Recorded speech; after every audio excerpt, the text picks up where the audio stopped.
নমস্কার, আমি আবার চলে এসেছি একটি নতুন ভিডিও নিয়ে।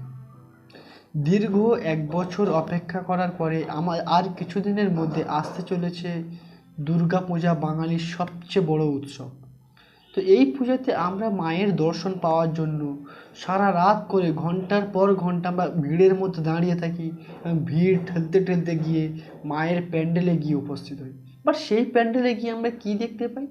সেই প্যান্ডেলে গিয়ে এক সাইডে আমরা দেখতে পাই ভিআইপিদের জন্য স্পেশাল গেট রয়েছে, যেখানে তাদের দাঁড়ানোর দরকার পড়ে না, যেখানে তাদের ভিড় ঠেলার দরকার পড়ে না।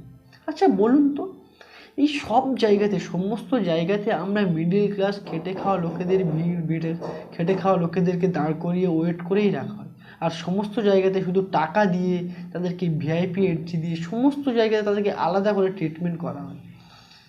শুধুমাত্র এই পুজো প্যান্ডেলগুলি কিছু টাকা অনুদান পেয়ে তাদেরকে স্পেশাল ভিআইপি টিকিট দিয়ে দেয়, যারা তাদের মায়ের প্রতি এত ভক্তি, এত ভালোবাসা, কিন্তু তারা মায়ের জন্য, মায়ের দর্শনের জন্য সামান্য কিছু টাইম ওয়েট করতে পারে না। তারা ভিআইপি এন্ট্রি দিয়ে, স্পেশাল এন্ট্রি দিয়ে গিয়ে তার মাকে গিয়ে দর্শন করে। আর আমরা সাধারণ মানুষ শুধুমাত্র মায়ের দর্শন পাওয়ার জন্য রাতের পর রাত, ঘন্টার পর ঘন্টা দাঁড়িয়ে থাকি। এমন বহু দেখা যায় যে শহরের প্রতিটি প্যান্ডেলে বয়স্ক, বৃদ্ধ, বাচ্চা, ছোট সবাই মিলে ভিড় ঠেলতে ঠেলতে গিয়ে ঘন্টার পর ঘন্টা দাঁড়িয়ে দাঁড়িয়ে তারা গিয়ে মায়ের দর্শন করছে। এমন বহু দেখা গেছে যে এই ভিড়ের ঠেলাঠেলিতে বয়স্ক লোকেরা অনেক সময় নিজেরা অসুস্থ হয়ে পড়েছে। ইয়াং জেনারেশান যারা তাদের পায়ের নখ হারিয়েছে, কেউ বা পায়ে থেঁতলে গেছে।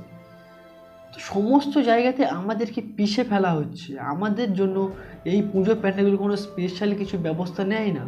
তারা শুধুমাত্র এই ভিআইপিগুলোর জন্য তাদের কাছে তারা অনুদান পেয়েছে এবং পরের বছর যাতে তারা ঠিকঠাক অনুদান পায়, তো তাই তারা ভিআইপির জন্য স্পেশাল ট্রিটমেন্ট নিয়ে থাকে, যেখানে আমাদের সাধারণ মানুষের কি হলো কি গেল তাদের কিচ্ছু যায় আসে না। আর আমরা সাধারণ মানুষ সেগুলো দেখার পরেও দিনের পর দিন ইগনোর করেই যাচ্ছি। কেন ভিআইপিদের জন্য কেন আলাদা করে আর স্পেশাল ট্রিটমেন্ট কেন ব্যবস্থা করা থাকবে? আমরা সাধারণ মানুষ কি মানুষই নই? যতদিন না আমরা সাধারণ মানুষ একসঙ্গে জোটবদ্ধ হয়ে কথা বলতে, গলা উঁচু করে বলতে শিখবো, ততদিন আমাদের মতো সাধারণ মানুষদের জন্য এগুলো হতেই থাকবে। আমি তোমাদের সবাইকে এটাই বলতে চাই যে আমরা সাধারণ মানুষকে সব জায়গাতে, অন্য কোনো সরকারি দপ্তরে যাও, সেখানে গেলেও যাদের একটু টাকা রয়েছে, যারা একটু বড় লোক, তাদেরকে আলাদাভাবে অফিসাররা ট্রিটমেন্ট দিয়ে থাকে, অথচ আমাদের মতো নিম্নবিত্ত গরিব মানুষদেরকে লাইনে দাঁড়িয়ে থাকতেই হয়। অথচ আজকে তাদের সেই দিনে আমাদের কাজ হবে কি হবে না তার কোনো গ্যারান্টি নেই। বাট সেখানে যদি কোনো উচ্চবিত্ত কেউ আসে, কোনো পলিটিক্সে কোনো লোকজন আসে, তাদেরকে নিয়ে স্পেশালি তাদেরকে এসি ঘরে বসিয়ে চা দিয়ে তাদেরকে সব কিছু দিয়ে তাদের কাজটাকে আগে প্রায়োরিটি দেওয়া হয়। তো এটা কেন আমাদের সঙ্গে হয়ে থাকে সারা জীবন? সমস্ত গভর্নমেন্ট সেক্টরে সেটাই হয়ে থাকে। সেখানে দেখা যায় যে নর্মাল পাবলিক, সাধারণ মানুষ লাইনেই দাঁড়িয়ে আছে, অথচ উচ্চবিত্ত লোকজন এসে তাদেরকে অফিসারদের সঙ্গে কথা বলে তাদের কাজটা আগে হয়ে তারা তাদের কাজে বেরিয়ে যাচ্ছে। বড়লোক মানুষদের কি তাদেরই সময়ের দাম রয়েছে, আমাদের কি কিছুই নেই? আমাদের কি মানুষ বলে তোমরা তুলনাই করো না? আমাদের এই সবার অতি ভালোবাসার এই যে দুর্গাপুজো বছরে একবার আসে, তো আমরা সেখানে পুজো প্যান্ডেলে গিয়ে এই সামান্য ভিআইপি এন্ট্রির কারণে ঝামেলা করতে পারি না। বাট আমাদের সঙ্গে এই ভিআইপি এন্ট্রি, এই যে সিস্টেমটা রোজ লাইফে প্রত্যেক দিন হয়ে থাকে। আমরা দেখি ব্যাংকে গেলে বা কোনো সরকারি দপ্তরে গেলে সব জায়গাতে সেম ঘটনা ঘটে থাকে। তো আমি তোমাদেরকে সবাইকে বলি যে আমরা যদি না একসঙ্গে, যদি না গলার আওয়াজ তুলি, একসঙ্গে যদি না এর প্রতিবাদ করি, এই রকম ঘটনা সারা জীবন হতেই থাকবে। আজ আমরা ভোগ করছি, কাল আমাদের পরবর্তী জেনারেশান, আমাদের ছেলে নাতি নাতনি সবাই সেম ভোগ করবে। তো আজকে যদি আমরা এই সিস্টেমটাকে পাল্টাতে পারি, তো আমাদের পরবর্তী জেনারেশান অন্তত সেই সুযোগ সুবিধাটা পাবে। তারা অন্তত আমাদের মতো লাইনে দাঁড়িয়ে সময় নষ্ট করবে না, এবং তাদের পাশ থেকে কোনো বড় লোকের লোকজনরা গিয়ে তাদের নিজেদের কাজ সেরে ফেলবে না। তো চলো এই সমস্ত জায়গাতে আমরা প্রত্যেক দিন, যেখানে যেখানে আমরা এইসব জায়গা থেকে কষ্ট পেয়ে, এইসব জায়গা থেকে আমরা স্ট্রাগল করতেই থাকি, লাইনে দাঁড়িয়ে থাকি, সেখান থেকে আমরা আমাদের গলার আওয়াজ তুলি। অ্যাকচুয়ালি আমাদের মধ্যে একটা কি সমস্যা রয়েছে বলুন তো? আমাদের মধ্যে একটা সমস্যা রয়েছে, কেউ যদি বলতে চায় তো আমরা তাকে সাপোর্ট করি না। আমরা তাকে বলি যে ঠিক আছে ভাই, তুমি একা বসে, আমার কি যায় আসে, আমি বলবো না।